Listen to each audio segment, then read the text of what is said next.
제주 시내에서 변호사가 누군가에게 살해를 당합니다. 그리고 무려 23년 만에 한 남성이 공범으로 2심에서 유죄 판결을 받았는데요. 이 사건에 얽힌 얘기들이 주목할 만합니다. 사회일보 정현우 기자가 나왔습니다.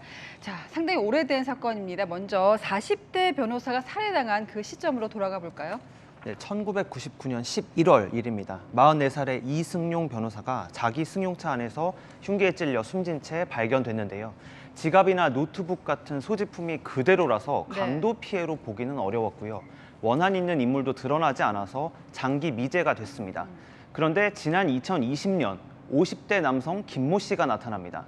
범행을 사주한 사람이 있고 자신이 살해범에게 그 지시를 전달했다고 언론 인터뷰를 하면서 재수사가 시작됐습니다. 저 인터뷰 기억이 납니다. 이때까지는 제보자였습니다. 그런데 결국 재판에 넘겨졌어요.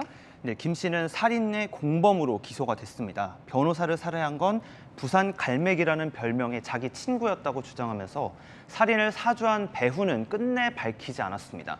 재판에선 언론 인터뷰 내용이 부산 갈매기가 죽기 전 자신에게 한 말을 자신이 과장한 거라며 자신은 거짓을 진실로 믿는 인격 장애, 리플리 증후군을 앓고 있다고 주장하기도 했습니다. 1심 재판부는 진술 외에는 증거가 없다며 무죄를 선고했는데요. 사흘 전 2심 재판부는 살인 혐의를 유죄로 보고 징역 12년을 선고했습니다. 사실 죄를 가리기가 상당히 어려운 사건이었습니다. 무죄에서 유죄로 뒤집힌 가장 큰 이유는 뭘까요? 2심 재판부는 김 씨가 범행 전 친구 갈매기와 변호사를 뒷조사하고 친구가 평소 갖고 다니던 날카로운 흉기로 살해에 나설 것도 알았다며 범행을 주도적으로 계획했다고 봤는데요.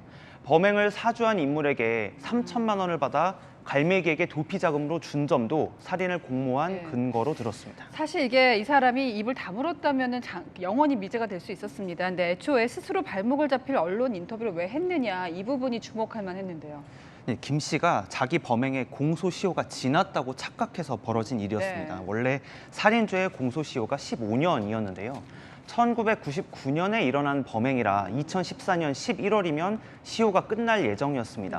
하지만 그 전에 사기 혐의로 수배됐던 김 씨가 마카오로 출국해서 1년 넘게 머무는 바람에 공소시효가 그만큼 따라서 연장이 된 겁니다. 도피 목적의 해외 체류 기간만큼 공소시효는 늘어나기 때문인데요. 그런데 연장된 공소시효인 2015년 12월이 되기 5달 전 법이 바뀝니다. 어차피 살인죄 공소시효 자체가 폐지돼 버리면서 김 씨를 법정에 세울 수 있게 된 겁니다. 참 그렇습니다. 정 기자가 김 씨를 잘 안다고 하는 전직 경찰관도 취재를 했다고요? 네, 김 씨는 제주 지역 폭력 조직의 행동대장으로 나이트클럽을 운영하기도 했는데요. 제주도에서 조폭 수사를 오래 한 전직 경찰관은 김 씨를 성미가 거칠고 입속 계산이 빨랐다고 기억하고 있었습니다. 선배들이 다 진역해버리니까 행동대장으로 올라가지고 머리가 잘 돌아가는. 지금까지 이제 해왔던 정황들을 돌이켜 보면은 재판 결과에 승복할 것 같지가 않거든요. 어떻습니까? 네, 김 씨는 2심 판결 바로 다음 날 대법원에 상고를 했습니다. 검찰은 상급심에서도 김 씨의 유죄 판결을 유지하는 동시에 이 변호사 살인을 사주한 배후를 밝히기 위해 추가 수사도 이어갈 계획입니다. 지금까지 사건을 보도했습니다.